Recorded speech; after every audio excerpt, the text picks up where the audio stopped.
ನಮಸ್ಕಾರ ಗೆಳೆಯರೇ, ಆನಂದ್ ಅಷ್ಟವಿಜಯಂಗೆ ಸ್ವಾಗತ ಸುಸ್ವಾಗತ. ಹೇಗಿದ್ದೀರಾ?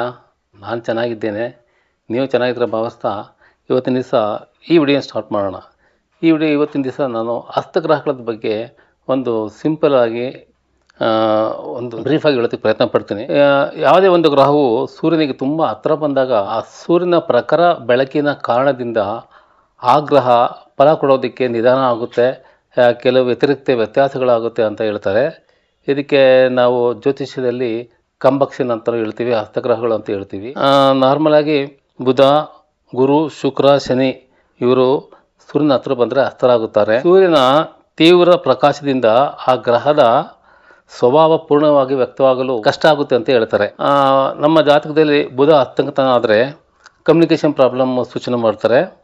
ಆಮೇಲೆ ರಾಂಗ್ ಡಿಸಿಷನ್ಸ್ ಇರುತ್ತೆ, ಸ್ಟ್ರೆಸ್ ಇರುತ್ತೆ, ಮತ್ತು ಟೆನ್ಷನ್ ಇರುತ್ತೆ. ಮತ್ತು ಹಸ್ತಂಗತನಾಗದೆ ಸೂರ್ಯನ ಜೊತೆ ಇದ್ದರೆ ಬುಧಾದಿತ್ಯ ಯೋಗ ಅಂತ ಹೇಳ್ತಾರೆ, ಅದು ಅಧಿಕ ಬುದ್ಧಿ ಶಕ್ತಿ ಸೂಚಿತ ಆಗುತ್ತೆ. ಶುಕ್ರ ಹಸ್ತಂಗತನಾದರೆ ಸಂಬಂಧಗಳಲ್ಲಿ ಗೊಂದಲಗಳು ಇರುತ್ತೆ, ಪ್ರೀತಿಯಲ್ಲಿ ನಿರಾಶೆ, ಲವ್ ಫೇಲ್ಯೂರು, ಲಗ್ಜರಿ ವಿಷಯಗಳಲ್ಲಿ ಕೊರತೆಗಳನ್ನು ಸೂಚನೆ ಮಾಡ್ತಾನೆ. ಕುಜ ಹಸ್ತಂಗತನಾದರೆ ಆತುರದ ನಿರ್ಧಾರ ಇರುತ್ತೆ, ಶಕ್ತಿ ಸರಿಯಾಗಿ ಬಳಸೋಕ್ಕಾಗೋದಿಲ್ಲ, ಫ್ರಸ್ಟ್ರೇಷನ್ ಇರುತ್ತೆ, ಆಮೇಲೆ ಇನ್ನರ್ ಹ್ಯಾಂಗರ್ ಹೊರಗಡೆನ ಕೋಪ ಇರುತ್ತೆ ಏನೇ ವಿಷಯಗಳು ಬಂದ್ರು. ಗುರು ಹಸ್ತಂಗತನಾದರೆ ಗುರುಗಳ ಸಹಾಯಕ್ಕೆ ಅಡಚಣೆ ಇರುತ್ತೆ, ಸೆಲ್ಫ್ ಕಾನ್ಫಿಡೆನ್ಸು ವೇರಿಯೇಷನ್ ಇದ್ದೇ ಇರುತ್ತೆ, ಜ್ಞಾನ ಸರಿಯಾಗಿ ವ್ಯಕ್ತಪಡಿಸಲು ಆಗೋದಿಲ್ಲ. ಸಿನಿಮಾತ್ಮ ಹಸ್ತಂಗತನಾದರೆ ಕೆಲಸಗಳಲ್ಲಿ ವಿಳಂಬ, ಹೊಣೆಗಾರಿಕೆ, ಒತ್ತಡ, ಟೆನ್ಷನ್ ಇದ್ದೇ ಇರುತ್ತೆ. ನಾರ್ಮಲ್ ಆಗಿ ಹಸ್ತಗ್ರಹಗಳು ಸಂಪೂರ್ಣ ದುರ್ಬಲ ಅಲ್ಲ ಅಂತ ಹೇಳ್ತಾರೆ, ಅದರ ಶಕ್ತಿ ಒಳಮುಖವಾಗಬಹುದು ಅಷ್ಟೇ. ಅದು ಮುಂದೆ ಎಕ್ಸ್ಪೋಜರ್ ಬರಬೇಕಾದ್ರೆ ಸ್ವಲ್ಪ ಟೈಮ್ ಇಟ್ಕೊಳುತ್ತೆ, ನಮ್ಮ ಪ್ರಯತ್ನನೂ ಬೇಕಾಗುತ್ತೆ. ನಮ್ಮ ಜಾತಕದಲ್ಲಿ ನಮ್ಮ ಓನರು ಲಗ್ನಾಧಿಪತಿನೇ ಹಸ್ತಂಗತ ಅಂದರೆ ಆ ಜಾತಕನಿಗೆ ಸುಖದ ಕೊರತೆಗಳು, ಸ್ಥಿರವಿಲ್ಲದ ಮನಸ್ಸು, ಯಾವಾಗಲೂ ಆರೋಗ್ಯ ಸಮಸ್ಯೆ, ಇಡೀ ಜೀವಮಾನದಲ್ಲಿ ಮುಂದುವರಿಯಲು ಸ್ವಲ್ಪ ಕಷ್ಟಗಳು ಸೂಚನೆ ಆಗುತ್ತೆ.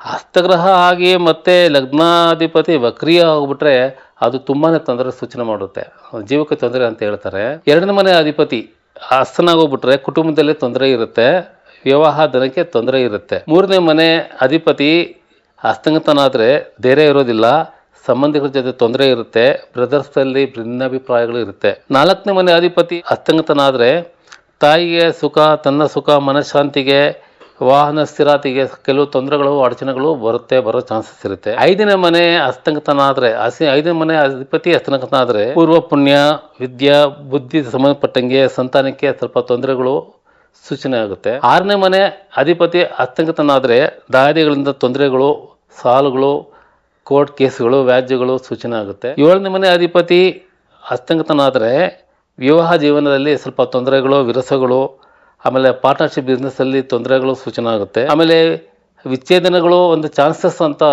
ಹೇಳ್ತೀವಿ. ಆಮೇಲೆ ಪತಿಯಾರ ಪತ್ನಿಗೆ ವ್ಯಾಧಿಗಳು, ಅದು ಏಳನೇ ಮನೆ ನಮ್ಮ ಕಂಪ್ಯಾನಿ ಸೂಚನೆ ಮಾಡುತ್ತೆ. ಎಂಟನೇ ಮನೆ ಅಧಿಪತಿ ಹಸ್ತಂಗತನಾದರೆ ಸ್ವಲ್ಪ ಆಯುಸ್ಸಿಗೆ ತೊಂದರೆ ಅಂತ ಹೇಳ್ತೀವಿ, ಜೀವನ ಕಷ್ಟ, ಆಕ್ಸಿಡೆಂಟ್ಗಳು, ಆ ಥರ ಎಲ್ಲ ಸೂಚನೆಗಳಿರುತ್ತೆ. ಒಂಬತ್ತನೇ ಮನೆ ಅಧಿಪತಿ ಹಸ್ತಂಗತನಾದರೆ ಅದರ ಭವಿಷ್ಯ ಇರೋದಿಲ್ಲ, ನಮ್ಮ ತೊಂದರೆ ಇರುತ್ತೆ, ನಾವು ಏನೇ ಮಾಡಿದ್ರು ನಾವು ಹೇಳ್ಕೊಂಡಂಗೆ ಆಗಲ್ಲ, ನಾವು ಏನು ಎಕ್ಸ್ಪೆಕ್ಟ್ ಮಾಡ್ತೀವಿ ಆ ಥರ ಆಗಲ್ಲ, ಅವರ ಆಯುಷ್ಯಕ್ಕೆ ತೊಂದರೆ ವ್ಯಾಧಿಗಳು ಇರುತ್ತೆ. ಹತ್ತನೇ ಮನೆ ಅಧಿಪತಿ ಹಸ್ತಂಗತನಾದರೆ ನಾವು ಮಾಡೋ ಕೆಲಸದಲ್ಲಿ ಸ್ವಲ್ಪ ನೀತಿ ಇರಲ್ಲ ಅಂತ ಹೇಳ್ತೀವಿ, ಒಳ್ಳೆ ಉದ್ಯೋಗ ಸಿಕ್ಕಿರಲ್ಲ, ಆಮೇಲೆ ಸ್ವಲ್ಪ ಲೋ ಲೆವೆಲ್ ವರ್ಕೇ ಸಿಗೋದು, ನಮಗೆ ತುಂಬ ಹೈ ಫೈಸ್ ಸಿಗೋಲ್ಲ. 11ನೇ ಮನೆ ಅಧಿಪತಿ ಹಸ್ತಂಗತನಾದರೆ ಉತ್ತಮ ಆದಾಯ ಇರೋದಿಲ್ಲ, ಯಾವುದೇ ಕೆಲಸಗಳಲ್ಲಿ ನಷ್ಟಗಳು ಸೂಚನೆ ಆಗುತ್ತೆ.